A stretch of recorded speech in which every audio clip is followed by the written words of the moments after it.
Program behind the news tekuleka chechimu tutereze byasoba ne tukulaga bikusika tusiba abo era nabo nabanachi bakoze okuba nti munange enseterera ensetamanga wino okuba nti etambula mu mbeera ennungi ennyo nyini ddala bana bebuddo kuba tibagambe nti mutuule ebyaddala obudde buyitirivu nnyo ate nga ffe tubwereetera endwadde zetwetera gye bayita lifestyle diseases tusobola kuba tuzeewala nga tuziwonya n'olw'ensonga eyo twegatteko buli omu yegatteko munne otambuze obubaka osobola nti osobola okusomesa ate omulala n'omugamba nedda amazzi banywanga amazzi mafumbe n'omugamba nti tosula kaveera wano n'omugamba nti kola kino tofuuyira mmere kola gwalina okuba nti okola awulire mu mbeera bwetyo ate era awulirize kale tukwaniriza mu ssebo n'ennyabo nate gwatuwuliriza maama ne taata gwe naawe omwana ali ewaka eno eprogramu ayiddwa nga ekiri emabega w'amawulire wano ku Impact FM radio Luwasa Mayinja werugambira abantu nti no obanga ogenda kulya ku nkoko weekend etuuse bweti tugatirya ku nkoko ennansi enkoko zetwerundira ezitali buli bwe kiyo obwa weeks 2-3 bwe muli awo olwokuba bukuze kamutwalo 12 n'okalya olwokuba kagezze bakakubye eddagala eryo nena olya eddagala egera okuba ndi kulwaza kansa likutte nga tonakuba ng'otuuka nabagamba nti no mu abaana mu bali ku masomero bava ku masomero tata wabagenda kugula enkoko mugambe tata totutta baluge nti no bwabutwa tubute tubulya atata agulire enkoko at least enyansi eŋŋanda kale oba nkyoli oba nyankole twali tabbu naye nga nansi ng'ekulidde ku maanyi gennyini gali ag'obutonde tubaga bulijjo nti nno obulamu ge amazzi bwe bulamu tugamba amazzi gonywedde kubanga ebitundu byaffe mu mubiri gyaffe ebisinga obungi ebyetaaga amazzi kuba bikolebwa amazzi n'olw'ensonga eyo nywa amazzi nywa minowota nagamba yaliwa segala amazzi ge mugula mu maduuka nti nedda ge bayita minowota nedda oyo chemical water kuba muliako chemicals aye bakirambika bulungi ne kubisabika basa ku mazzi ago minowota ge mazzi gano gegga nno gefunire ne weefumbira n'onywa nga mukyalimu ebirungo biri by'obutonde obanga oli n'enzizi igwasinga tekigana kutambala amazigo bwoba osobola sobogali bagano oba oganywe gakendeeze gali agali mu bikebe kubanga WHO tugamba dda nti n'obulimu buli obuparticles obutinye nnyo obujja tukwasa ebirwadde nga kansa munywanyi lya ku nvendiirwa lya bulungi envendiirwa kikulu nnyo nyini ddala naga tuli ku lutalo kati lwakuba tuluwanyisa ebituula biri bikatunkuma ebibagingirira tulya katunkuma fe oli omutu obutini buli obukaawa si bino ebinene batunda mu katale nagambireko ebidibe mu katale tojja kuddamu kuba ntibabirima bagenda basanyawo buli kimu kyetuteekawo buli kimu kiri traditional ekiri indigenous ekituyamba ekirimu eddagala bakijjawo sakyalimu sobola okuba nti mulwala mubafunire akatale k'eddagala lyabwe akatubagamba bulijjo munange wejjanjabe obere ng'oli mulamu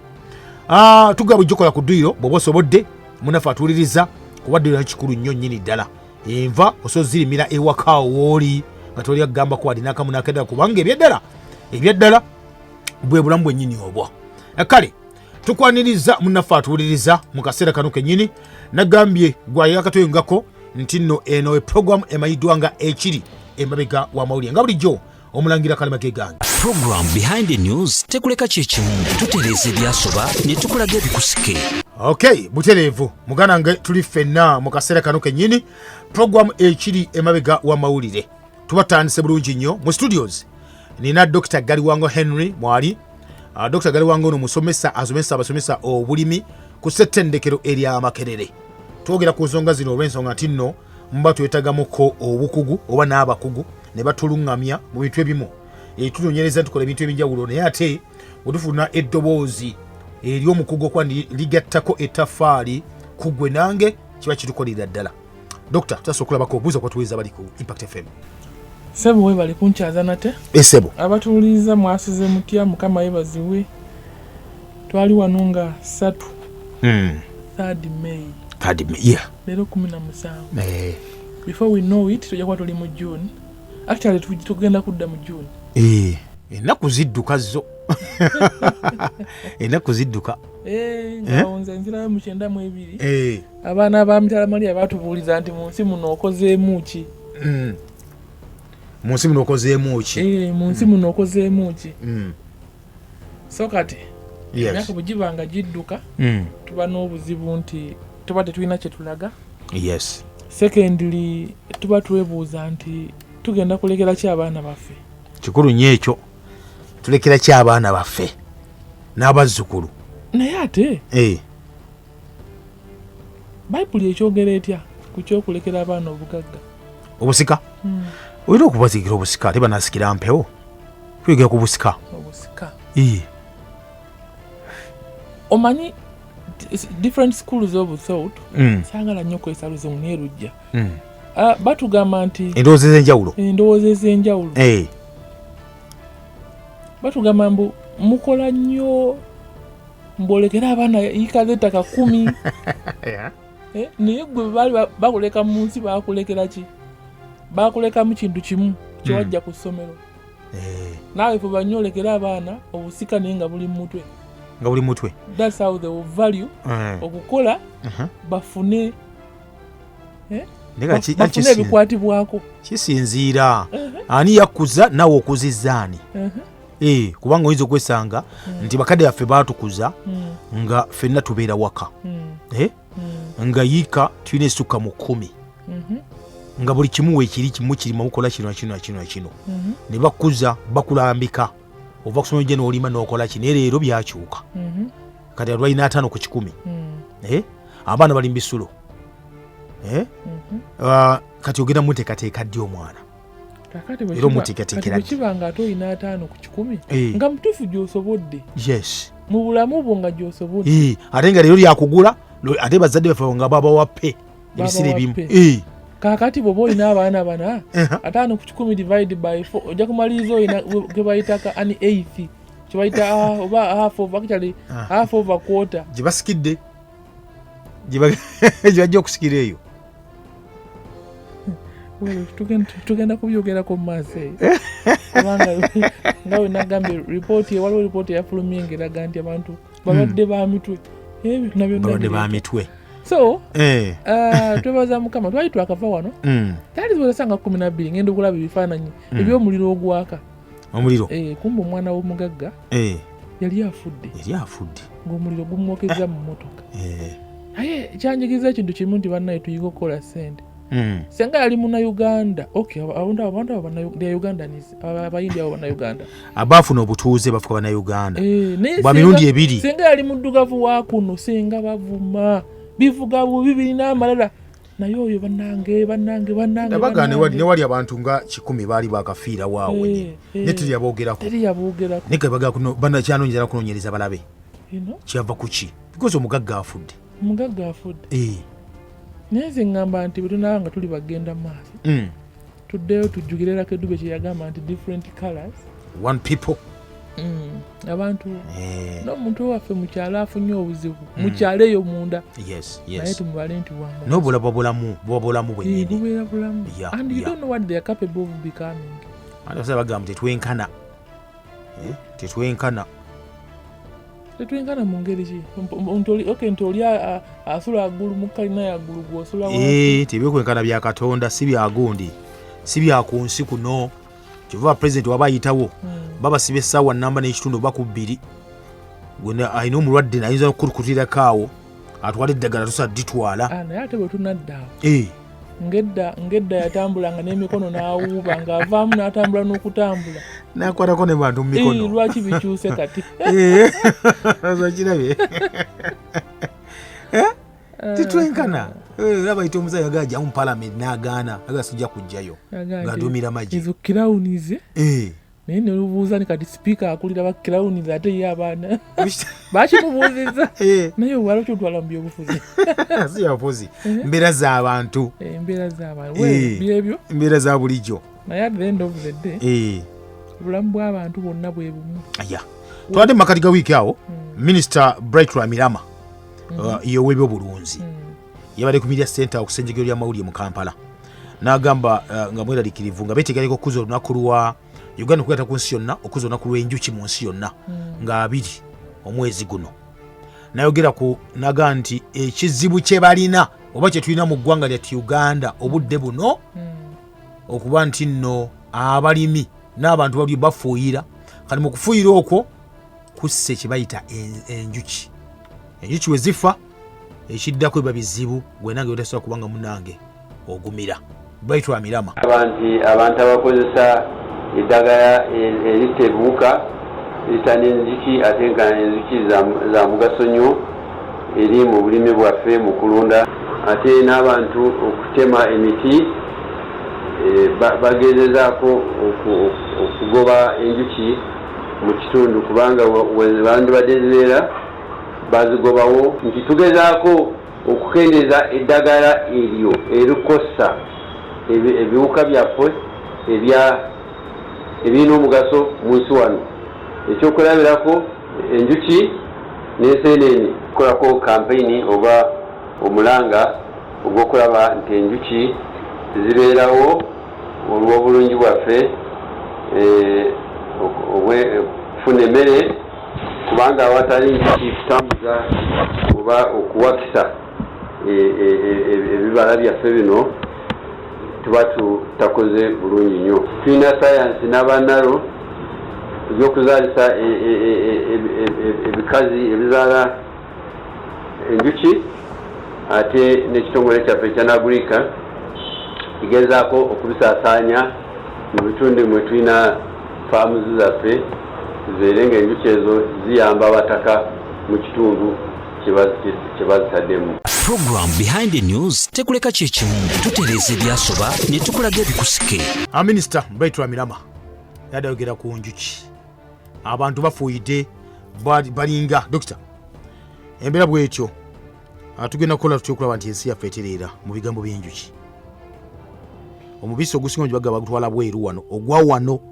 ogukolebwa wano oguli organic gugenda bweru enjuki bwe zikola ekisookera ddala abasajja abo bennyini abatukulembera beekolemu omulimu bennyini bakendeeze bizinesi ze balina mu container village. Kidemu ekyo nyini abo beekolemu omulimu bakendeeze bizinesi ze balina mu container village. Container village batunda eddagala lifuuyira ne commission ze bafuna ku madagala agayingira mu ggwanga bazikendeeze ifuna nti baziveeko. Nga mu mirundi ng'akyali mulamu I'm not saying bakikola yagamba nti bw'osanga omuvubuka eyabbye ssente n'azimba kalina abaana bakimanya nti muzeeyi azimba kalina neyabbye ssente naye bamubba. Abaana basiga nti muzeeyi mubbi nti alina we yakubye ssente bumbi busatu azimbe kalina alisi bamulyako obukadde olukaaga ne bamuguza ebintu ebiri feeke nti naawe obeera weetadde nti mu gurupu y'abatali batuufu naawe obeera weetaddemu. Akati amaduuka aga manene agali mu konteina baganoonyerezeeko baani abagafuga baani bannyinigo osa omunoonyezaako nga olwedde yakuwa era mirundi kyeyagambanga nti oleeta embwa neera neyetola neesibira ku gwagireese nogenda embwa eno kiki n'ogizzayo buzza n'ogizzayo kangizzaayo kateina era kati yegize bulungi tunaakomawo edda naye nga tubasoma mbeera abantu abababeeraawo kakati ebintu ebyo tubyogedde nnyo and actually sirabawo na willingness mu Luganda kiba obwetegefu sirabawo willingness mu Uganda muno abantu abalina power okulekeraawo okuleeta ebiddagala ebyo ensi okukyuka teriyo mpozi ng'ensi ekyuse mukulembeze okukyuka neekuba mukko mutu kinaga nti ekimala kimala ate nayinza okuba nga n'agamba nti tekimala kimala kitya mulekerawo okubba mulekerawo kutta abantu tekisoboka. Omanyi we nakakasa nti pulezidenti ebintu nabimanyi oba abigenda obiwulira ojjukira nti pulezidenti wabeera ku mikolo nga tayagala information efulume abazungu we bali biki ayogera mu Luganda oba mu lulimi olwawano ng'akimanyi bulungi ayogera mu lulimi lwawano sintu babimanyi era abigenda nabyo gwe lwaki agamba nti nze sirya mmere ensiike lwaki nagaa nze sirya kaloke bakulidde mu kyuma ndi akali ke bakoledde ku jjinja mu kinu oze lwaki kuba nga abimanyi ayinza okuba nga abimanyi nti abantu bwe babikola naye nga wabagambirako emundu bazimwolekeza ayinza okuba mundu eyesasi utaba mundu yasasi naye okumulekerera kisoboka pillars for his presidency nga bwogamba nti olina awaka naye nga abaana bakuyambako n'omukyala akuyambako naye nga bwetabeera concerted effort nti gavumenti ekendeze kuyingiza ebidagala ebyo oba ebiseeko omusolo omuzibu ate kyetasobola kukola kubanga ate bwenesaako omuzibu abayindi ababiyeta bajja kukola ki kugwamu amaanyi European Union yavuddeyo neyako okuba neyako nayo okugira okuba enduulu olw'eddagala lyagala baweereza eddala kigamba ensi bwetyo bweri bwetyo bwetambula naye banasa okuzuukuka naye bazuuka dde of course bakimanyi nti eddagala bbi ne lwakuba ffe tukyagaanye abakulembeze n'abantu kubanga omukulembeze wabanga aleese ekintu nga kibi aleese obutwa lwaki gwe omuntu wa bulijjo obulya ng'oyagadde lwaki yo obukozesa okutta abantu abalala kyetulina okukola kiri kimu nze mu kulowooza okwangu weewaawo nti obukosa ebiwuka bino biva neiba ne bijja ewuwo ne bitambula engendo yes tukole nnyo ku kiyitibwa obutonde nga tukola ekintu ekyangu bwe guba muyembe simba omuyemba waka simba omuti awakulina wonna wonna awasoboka weewaawo nti development ejja enkulaakulana ejja era enkulaakulana eyolekera butonde oba nanazimba ennyumba alina otutemawo omuti kale wogutemye simba awalala omulala weewaawo nga si kyangu kuba kisikiriza okyetaaga ekisikiriza okyetaaga noba osimba ezimba ennyumba naye nga ati policy level oba mu byamateeka eddagala eryo balina dikendeeza ifuna nti okuliwera odikendeeza oba oli kuliwera and of which sisuubira nti basobola oddiwera because it's a big business nti kuba kati olaba waliyo kasooli ateetaaga njuki nga teyeetaaga njuki nti ye bamukola ye yennyini yalina okukosa ebimera ebisinga nti byewakisa naye bwe tuba twagala okuleetawo bakiyita variation mu luzungu wa mu luganda bakiyita batya kibanga embala ez'ebika ebyenjawulo webale nnyo embala ez'ebika bwe tunaba twagala embala ez'ebika ebyenjawulo twetaaga ebiwuka okusobola okutambuza amajjo okugatwala ku kigundi ekirala era ndowooza y'ensonga lwaki ebimera bino bibaddewo ebbanga n'ebbanga kubanga osanga ng'osimbye kino mu lutobazi ng'ate waliwo ekitasobola kukulira mu lutobazi kati ensigo oba amagi gano bwe gatambula galeeta ebimera ebyenjawulo ebisobola okukulira mu different places mu bifo etali ebyenjawulo nti nosanga nti waliyo ekikulira wansi mazzi ekikulira waggulu ekikulira wakalu tali mazzi naye bwe tuba nga tulwanyisiza ebiwuka ebituyamba okuleeta enjawukana eyo time will come nga ebimera bye tulina bikulira wantu wamu nga tebisobola kwawukana genda kukulira walala kati kitegeeza gwabeera ekalamojja etali mazzi nga bw'otafukirira mugenda kufa mwenna so nga ate liwaddewo kasooli ng'asobola okukulira ekalamojja ng'agumira embeera naye nga kijja kitya nti amagi zatambula nezireetawo okwawukana okwo ffe mu science tukiyita variation kati bikola cross pollination y'ebyo mbadde sagadde nnyo kyogera kubanga twogedde nti amagi gano gatambula gatambuza so kati kyobulaba wala ebintu bino bina waliwo gye bikwataganira nti gw'opushinga kasooli ateetaaga ki njuki kati oli agenda kikubira eri atambuza eddagala eritta enjuki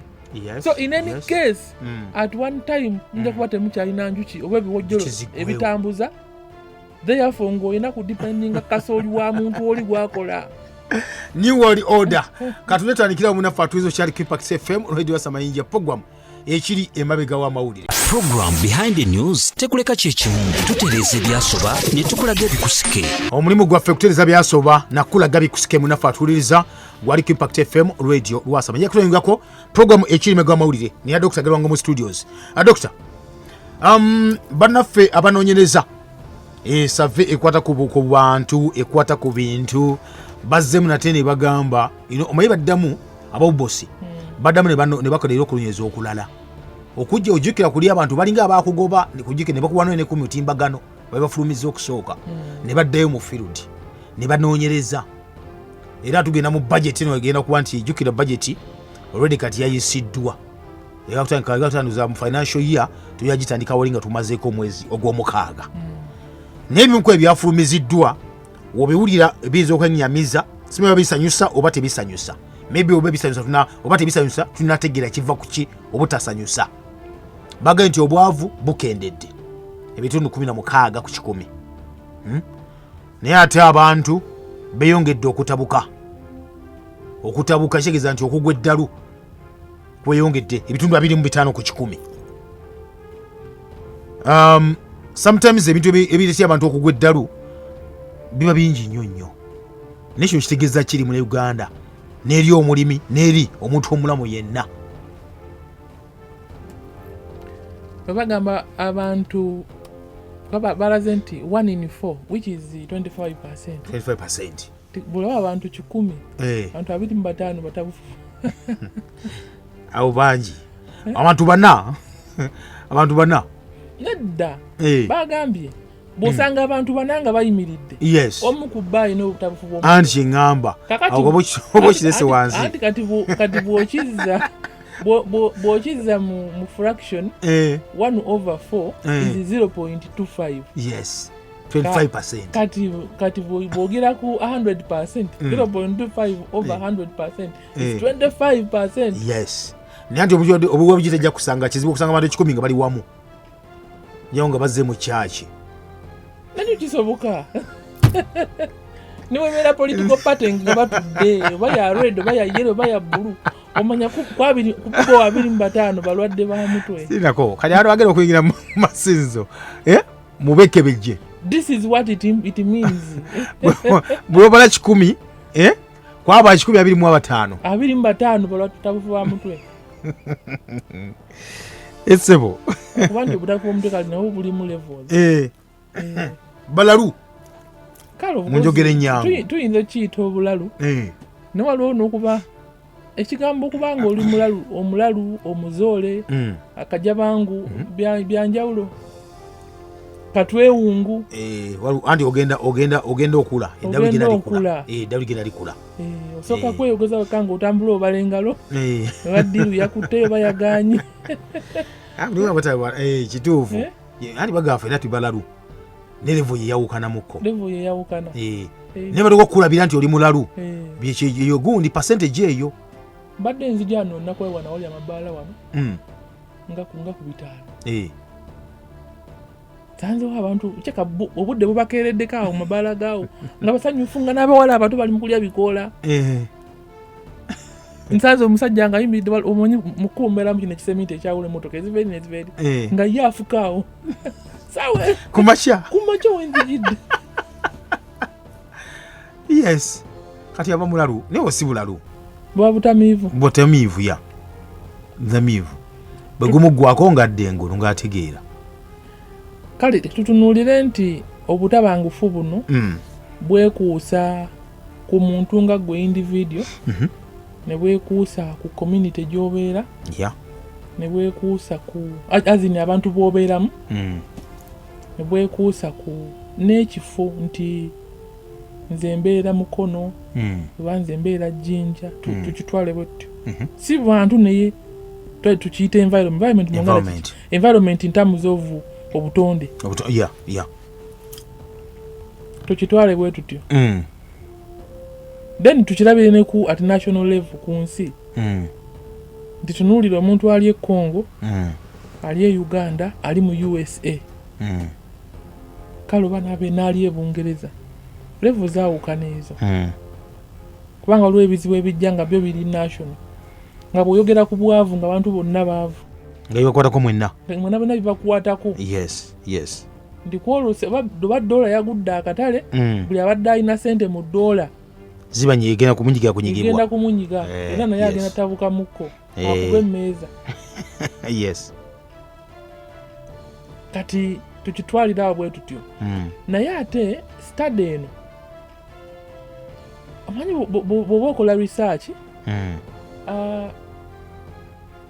bakubuuza bantu kika ki be wabuuzizza goyinza ogamba nti ku bantu 10 kwabaddeko abasajja ebitundu 5 abakazi ebitundu 5 naye basajja ki be wabuuzizza mulimu kirasi y'abasajja bano bannalemuensi bantandika bulamu bannaggwadda bakubuuza what type of men musajja babuuzizza yasoma kyenkanawa omusajja ono alina abakazi bameka omusajja ono akola mulimu ki omusajja yes. So kati bwe tuba tufulumya ebivudde mu kunoonyereza oluusi tetuweebuuza bibuuzo ebyo nti bantu kikaki gwe wagenda bugenzi kubuuza bantu naye tewattemeddemu bantu ki bewabuuzizza kati actually amawulire ogadde muleeremu ntawo naye waliwo ne article endala yafuluma I think earlier this year babuuza abantu balinga 6 nalaba babuuza e Butambala ne babuuza e Bushenyi ne babuuza ne Ajumani kati Eastern Bloc tebagibuuza bw'ofuna Uganda n'ogisazaamu bootu wakati Eastern Bloc tebabuuza babuuza ku Central ne Western yes ne mu West Nile naye bo ne bagamba nti 33% of all Ugandans naye ng'ate babuuza side mukati abasinga okuzaala abasinga okuba fertile tebababuuza kakati research bwe tuba tufulumya bwe tuba tugenda okunoonyereza research kyetulina okwebuunya level of generalizability nti ebintu bino byogenda byonoonyereza ogenda kubi ekigambo generalize kitegeeza ki mu Luganda to generalize kibagamba nti okutwalira wamu ng'omugatte okugotteka ebintu nti okutwaliza awamu yes naye ng'ate sample abantu b'obuuzizza tebabadde basaasaanye bulungi distributed bulungi gwe n'ogamba nti 33% of Ugandans bebakiikiridde bannayuganda bonna of course kale bwe tuba tunoonyereza tufuna abantu abakiikirira naye ng'ate okukiikirira tekulina kubanga kwekubiridde nti obalonza otya weebale nnyo nti obalonza otya kubanga tuli tribe za njawulo region za njawulo preferences za njawulo tests so oyinza okugamba nti mu Uganda abantu bonna bawoomerwa ennyama y'embizzi naye ng'ate gy'obuuzizza togenze Butambala totuuse so kati oluusi ebintu byaffe ebyo ebivudde mu kunoonyereza tulina okubitreatinga with caution tulina kyovulaba the best study mu Uganda the best data set mu Uganda yandibadde ya UBOS kubanga beetoloola wonna naye olw'okuba nti nawo mulimu ebirumira bingi nnyo actually the most disorganized research entity in Uganda Museveni ompulira is UBOS era sente zaffe kubanga olaba ekyewuunyisa nti UBOS kubanga bafuna sente buli mwaka okukolayo kamini research okuinforminga eggwanga naye ogenda okulaba nga sente nti bakyakola reference ku research omukadde noba nga for example tubadde nga ne 2014 naye nga 2014 ate ekyarifaringa to 2002 emyaka nga giyiseewo gigenda mu 10 kati 2024 era ojjasanga bakyarifaringa ku 2014 kubanga research ebamukola oluvannyuma myaka 10 normally population census after myaka 10 kati kitegeeza tebalina data awo tebalinawo data ngo bakola kikwalifaringako naye ng'ate buli mwaka bafulumya ripooti sente era baba bazifunye of course bafuna sente ne bafulumya ripoota kubanga waliwo kyebayita statistical abstract bagifulumya every end of year okulaga ki ekibaddewo omwaka ogwo era nga beera kubanga balina mandate they are the authority of statistics mu ggwanga naye nti ebirumira bingi twandigamba nti they have the best credible naye ebirumira bingi kakati bwadda kubana abakoze okunoonyereza kwaffe nti nze wensooka obutakkiririza nti data nti samples abantu be babuuzizza tebabadde distributed bulungi waliwo n'omukazi yakola kasitadi awo ekyebando era naye n'agamba nti simanyi 40% Ugandans have what mental ninga kasitadi ekakola awo just kyebando mu batabangufu baawaawo ginaga nti bakiikiridde abantu abalina ente zaabwe Bushenyi abanywa amata abali obulungi abantu ababeera embalala abalina ssente nti nabo batabangufu so problem eyo nayo ebeera waawo naye kale statistics oba bagamba oyaga okulimba obulungi ebibalo byabwe nze oluusi saagala nnyo kubikkiririzaamu olaba nebeera World Bank nebeera FAO jjukira omuntu akuwadde ssente okunoonyereza ku kino olina omusanyusa nti kino kye nasanze. Yes, so yagamba ekirimba ekisinga obulungi mu nsi yonna bakita statistics, ekibalo It's the best lie ever. Ne muzeeyi waffe abyagala nnyo ebyo mu 1980 Uganda GDP was this now it has grown to this. Nemugamba nga tukuze. How does this GDP trickle in a layman's pocket? Tebiyamba nijja sikuogera tula ne Mwenda. I was respecting Mwenda naye nagenda okulaba nga of course nali nkyali muto nampuli ayogera sense ngenza okukula okutemaatema nga byawa byagundi World Bank. Katudde tutandikirawo kubanga ensi bweti bwetyo etambula tukomawo. Program Behind the News tekuleka kyekimu tutereeza ebyasoba ne tukulaga ebikusike. Okay, tukyali fena mafatuliza. Doctor, wetubuze ekintu kino kati ntinno kati kuba tulaba eddalu lino nayo liri oweriri liva ku kiki ekyeta eddalu lino? Tutunuulire nakugambye tutunuulire ku bintu nga individual tutunuulire environment then ne community ebitundu gye tubeera kati communities gye tubeera abantu bakola mirimu ki emirimu gye bakola giva mu jamba lyenkanawa. Jamba is a big word nekiringa magoba magoba genkanawa buvunaanyizibwa ki abantu we balina. Sijja gamba nti research gwe baleese titalina makulu, alina amakulu kubanga fena bitukwatako naye tunuulira communities ze tubeeramu abaana baffe bwe tuzadde tubalabiridde tutya. Yes, amasomero gye basomera tusasudde tutya fees. Nzize n'omukyala ku makya nga nnyumiza ku banneiba baffe nti abantu abo balina ssente naye omukazi ng'ayagala bintu bya bbeeyi abaana ayagala basomero ga bbeeyi olw'okuba n'abanneiba basigira ga bbeeyi baamaliriza batunze amaka nga looni zibatuuse ne badduka ne ku kyalo nga bafuuse ekisekererwa naye ng'ate baali bagagga naye baamiise maneginga ssente kyokka kikufuula kiso okuggyako era baamalira ne bagula awalala kyokka ate we baagula ate nawo geto nnyo naye ng'ate baali mu high end residential area.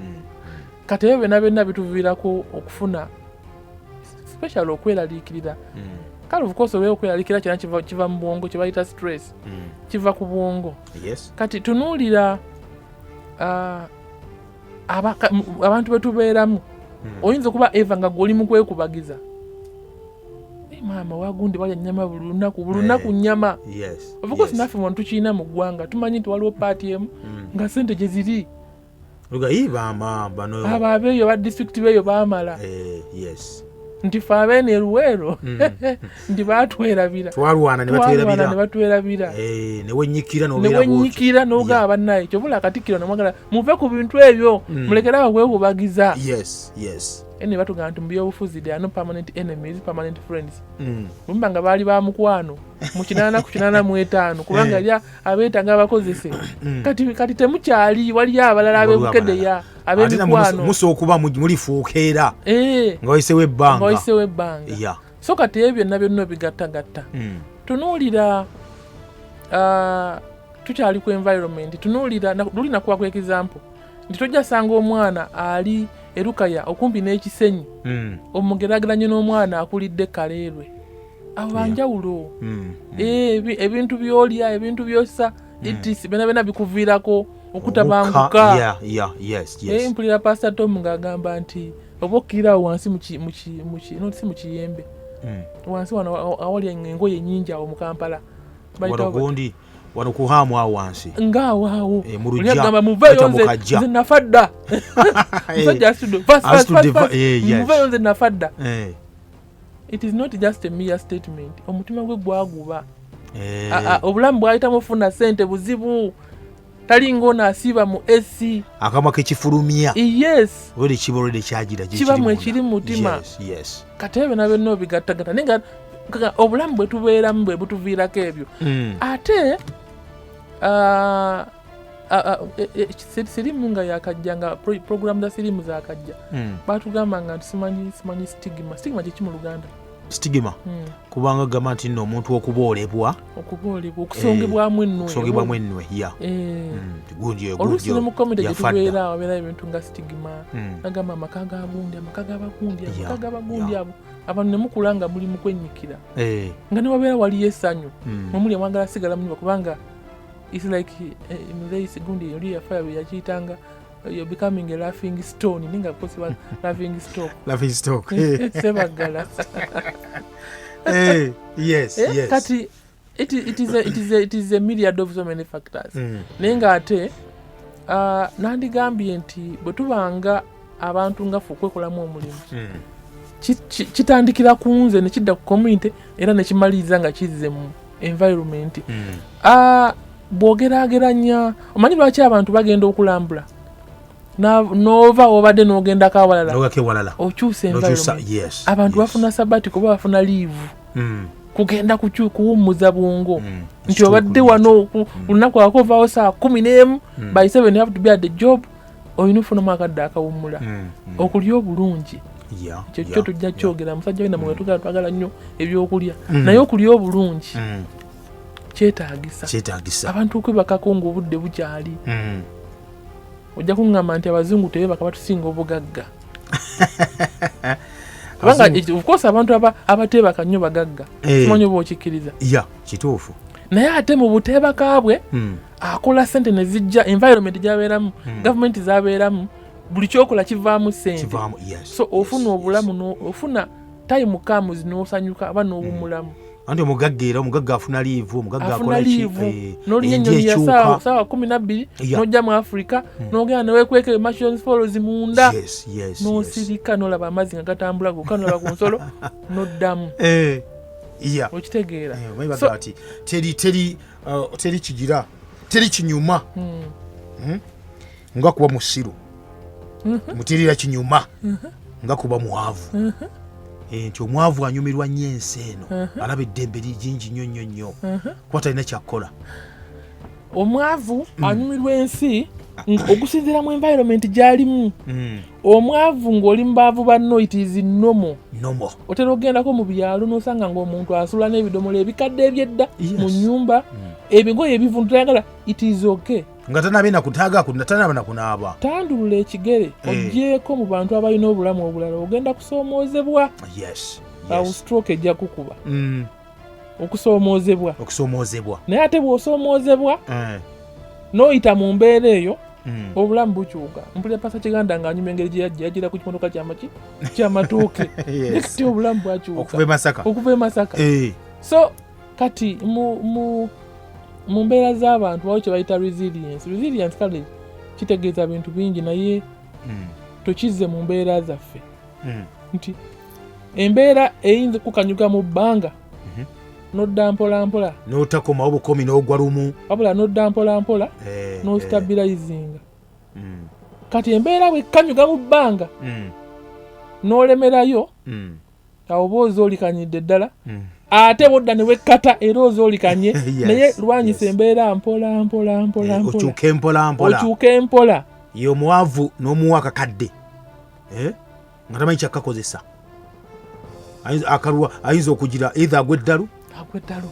kugamba si kugwaddalu nti no kuba mayinja naye asooka n'asirwalamukawo n'azinywa n'azirwanyisa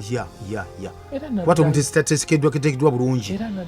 naddayo kati okuteekateekebwa kati yibanga community support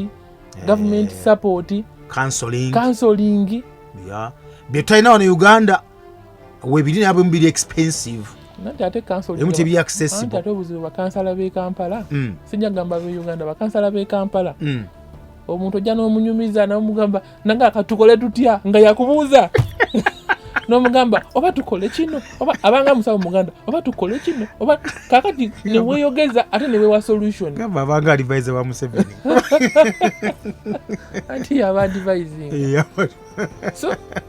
mental health kintu kikulu nnyo. Abantu tubateekemu omutima ogwesobola ogwemanaginga. Ba motivational speaker oluusi nzikiziganya nabo oluusi nzikiziganya nabo. Bano basisimuka Uganda nsonyi oba kiwulidde. Kugamba noyogera ekintu mu kisenge bali mu mubika. Yawasiza. Okwesi naye akulikeyo.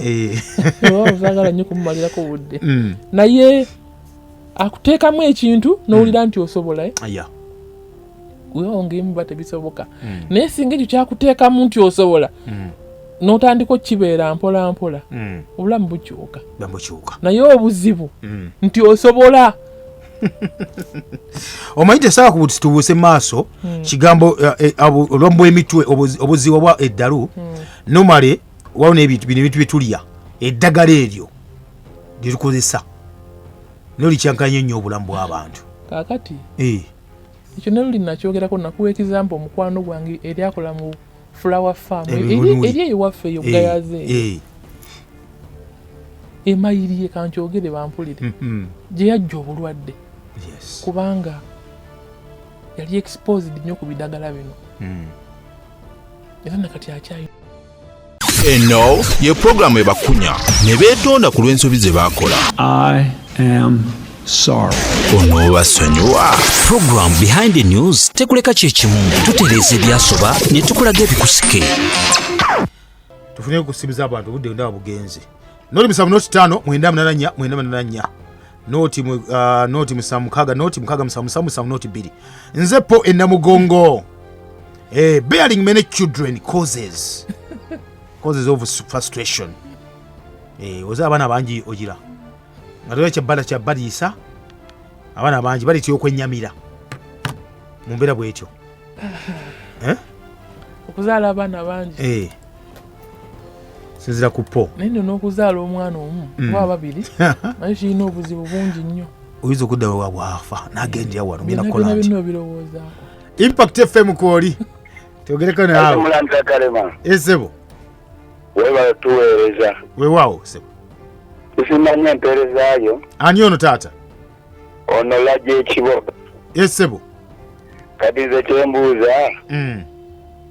ku kalumanyeera wavaayo ekiro kale nja kubuulira esebo nkutegedde nkutegedde kalumanywera yavaawo ekiro ende kalumanywera yawummulamuko emyezi ebiri obudde bwetwabuwamu bannaffe okuba nti sente batusonda sente z'ekisaawe era ettaka so twajja kudda mwezi nga Meyi nga ggwako Sebo Mulangira bali kuweereza kusomesa ggwanga lyaffe nze Dembe David wano ekikoma ew'obulenzi ageekwali awuliriza Impact FM kwoli. Hello mwebale kuweereza eggwanga n'Obuganda webale kuliza Sebo Kabogo za Frederick ena Kabogo Sebo mugenze ne mwogera ku bibalo ebibalo waliwo omwami omu gwe nafunako okumanya nga ngamba mwe bakola naye asobola okujja ku Impact n'abuuza mwami Serado onako ali emirundi emeka nti 2 nti oyo mugagga ayina engatto meka peya 2 nti oyo mugagga aba babikolamu besabire sente zaffe balya za bwerere ne funa okumanya otuuke ewaka by'obuuzawo 2 oba bafa googera kuba omuntu gwe bakolera waliwo emyaka egituuka n'omanya n'ogamba ono emyaka gye bwe gityo najja n'akulimba naawe n'okitwala mu maaso beetereeze sente zaffe balya za bwereere webale nnyo bali eddala okay munafu wati wagambiye wanji hello nze Dorothy mwebale kuweereza Sebo ennyabo Sebo ebyange biri mu kubala nze wange bambuukako ennyumba emu we bakoma nze nina abantu 10 tebambala ekyokubiri nsaba dokita mpe ku nnamba ye okay kale olw'okubala nange mukubala nasooka kubira simu munene sennono Nze wange tebajja ate nga nabyagala nnyo nasindikira omuntu ku Sande ne bakomekereza bennyini ekintu ekiyitibwa okuwa information nkyagala nange nali nkyagalira ddala namukubira ennyini nalyoka nsindikira omuntu nakuba ku district nesindika nagani alikoba ne basindika omuntu ewaka nenga maze kuba kati bameka bakubira Dr. Sennono impact wanji sebo wanji okay network yake musumbu oyo ekitegeeza ebintu planning yabe nago tulina kubaamu era nze sirimu I'm not part of the statistics wanji hello wanji sebo Hello. Munaffe tukuwulira Hello. okay ono tatuwulira ye bulungi dokita tumalize program mwami Paulo yagambye nti okuzaala abaana bangi kiviirako obutabanguko okwennyamira n'okwennyika kisinziira gy'obeera bw'obeera ng'oli kumpi n'amasomero g'osobola ng'abaana balima emmere ne mulya ne mufuna emmere olina ettaka lyo weeriri olina ettaka lyo tosobola actually it becomes a source of pride osanyukira abaana bo bimu kuviirako abantu ofuna obuzibu ku bwongo kubeera yekka mu kayumba abazungu munowe bettaboka kyobulaba omuntu agamba kangende mu bbaala nveeyo nga bukya balengera kwogera ekya kyaki naye nakyo sikirinako buzibu najja nabeera ku kyaki nasiiba ku kyaki naddayo eka it helps to okukakkanyamuko nga wayina talina gwanyume naye waka teyazaala talina mwana talina so ekyokuzaala it is context kuba tenabazaala obwana obubiri obusatu nabo bafuna obuzibu ozimba obuyumba abaana ne bagenda n'osigala weka ng'olimu kunoonya bazzukulu ate nga nabo tebagaa kubakuwa oba n'ogenda n'okola adoption omwami Kabugguza ayogedde ku byekibalo obuzibu bwo tubulina mu ggwanga yubosi nze kati mukyala Dorothy abuuzizza enamba yange ya Airtel 0704 496 100 okay ayi kagifunye sibula batuve wano kubanga obudde butuweddeko bugenze nani akunyumiza nabadde mukono gwange yandeetera ettooka okuva Bushenyi naliyo nemulaba kanenvaayo nemugamba nti nenvaayo wenvaayo nakwenaga kale walese emmere biki nenga nti kale nampiriza ettooke ku baasi nalaba Bushenyi balina ebitooke naye ebitooke balina Bushenyi binyirira amatooke ganyirira ne tegawooma kakati wanji njagala kuwa example omuyembe oguli wakati mu bikoola n'omuyembe ogukubwako omusana birina empooma yanjawulo ennaanansi erina amazzi amangi n'ennaanansi erina amazzi ag'ekigero obuwoomi bwa njawulo naye nga ekiviirako ekyo tutunuulire ettaka eggimu ennyo lisindika ebirungo ebyenjawulo ebitaataaganya omukyuzi oga ne oba ng'oli mu kugimusa kitundu olina okumanya ogimusa kyenkanaki lumonde alina ebikoola ebingi tabala tutalikiraawo RDC kyeyune Ssenyonja agambye